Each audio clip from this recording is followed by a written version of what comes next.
चलिए समझ गए। चलिए और कुछ चर्चा करता हूँ समास पे। तो देखिए बाबू, एक बात तो है, ऐसे बहुत सारे पद जब आएंगे आपको मिलेंगे परीक्षा में, या फिर ऐसे आप जब सवाल बनाइए तो आप जब एक पद बनाइएगा तो एक चीज़ आप ध्यान से देखते होंगे कि सेंस नहीं बदलना चाहिए, उसका अर्थ जो भाव है वो नहीं बदलना चाहिए एक पद ही करते वक्त। हाँ, अनेक पद का जब एक पद करते हुए विभक्तियाँ लोप होगा बिल्कुल, लेकिन उसका अर्थ जो है कभी, उसके भाव कभी, सेंस कभी बदलना नहीं चाहिए। जैसे मान लीजिए गंगा का जल, तो हमने समास क्या कर दिया, संक्षिप्त कर दिया, तो नया शब्द क्या बना दिया बाबू, गंगा जल।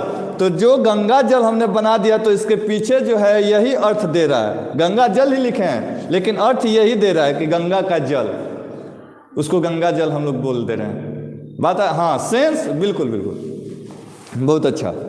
हाँ, अर्थ नहीं चेंज होना चाहिए। जब ये नहीं कि हम अनेक पदों का एक पद कर दिए और हमारा सेंस जो है, उसके पीछे का अर्थ जो है वही हमारा चेंज हो गया, बदल गया, वही हमको नहीं मिल रहा है, तो हम लोग का समास का अनेक पदों का एक पद करना गलत हो जाएगा। हाँ चलिए, इतना तक बाबू आप लोग समझ गए बिल्कुल। अगर कोई यहाँ तक समझने में कोई समस्या हो, संदेह हो, तो आप कमेंट करके पूछ लीजिए बिल्कुल।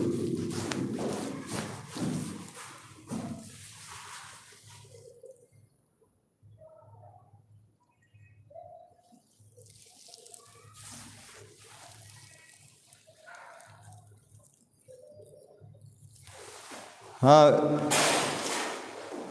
अच्छा, रिया विभक्ति नहीं पता है, कोई बात नहीं, आप लोग से तो विभक्ति के लिए कई बार चर्चा किए हैं। ये कारक विभक्ति आपको नहीं पता है बाबू?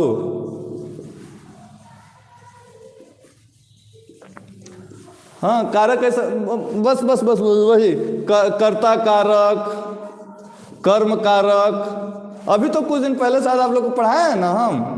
हाँ, कर्ता कारक, कर्म कारण, कर्ता कारक, कर्म कारक, करण कारक, हाँ ऐसे 8 तक संबोधन तक होता है बिल्कुल। हाँ तो वो हमारा कारक हो गया। विभक्ति उसी को बोलते हैं, प्रथमा विभक्ति, द्वितीय विभक्ति, तृतीय विभक्ति, और प्रत्येक विभक्ति का एक चिन्ह होता है, प्रत्येक कारक का अपना चिन्ह होता है। जैसे कर्ता ने कर्म को, आगे बाबू बात समझ में आप लोग, हम जानते हैं, हाँ हाँ बिल्कुल, हाँ आप लोग को भूलने का बीमारी है, ये बात हम समझ रहे हैं।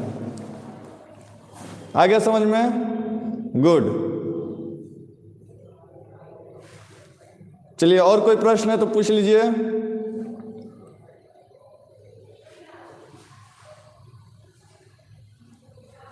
बहुत बढ़िया। चलिए आज के लिए बाबू इतना ही, फिर हम लोग कल इससे आगे हम लोग पुनः पढ़ेंगे। अब इसमें हम लोग पढ़ेंगे समास के भेद, बिल्कुल। कल हम लोग इसको समास के भेद और कुछ मुख्य रूप से इस पर चर्चा करेंगे, समास के भेद और प्रकार।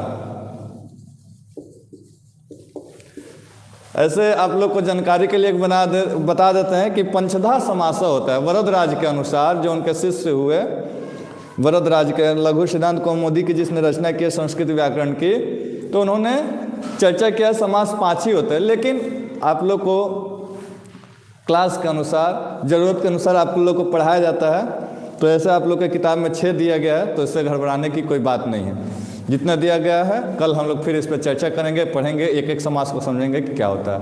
बाकी यहाँ तक समास समझने में कोई दिक्कत नहीं, परिभाषा में कोई दिक्कत? हाँ बिल्कुल दिक्कत है तो अभी पूछ लीजिए। गुड। हाँ अव्ययी भाव होता है, गुड। हाँ तत्पुरुष होता है, सब भेद पढ़ेंगे हम लोग, भेद ही तो जरूरी है। चलिए बहुत बढ़िया। बच्चे बोल रहे हैं महाराज, बच्चे नहीं बोले तो हम तो बोलेंगे, स्टॉप कर दीजिए। हो गया, क्लास हो गया आपका? हाँ हमारा तो आधा घंटा 45 मिनट दे दिया, सब आज रगड़ देगा। कितने बच्चे ज्वाइन किए हैं? कितना हो किया? रवि कुमार पाठक, नीरज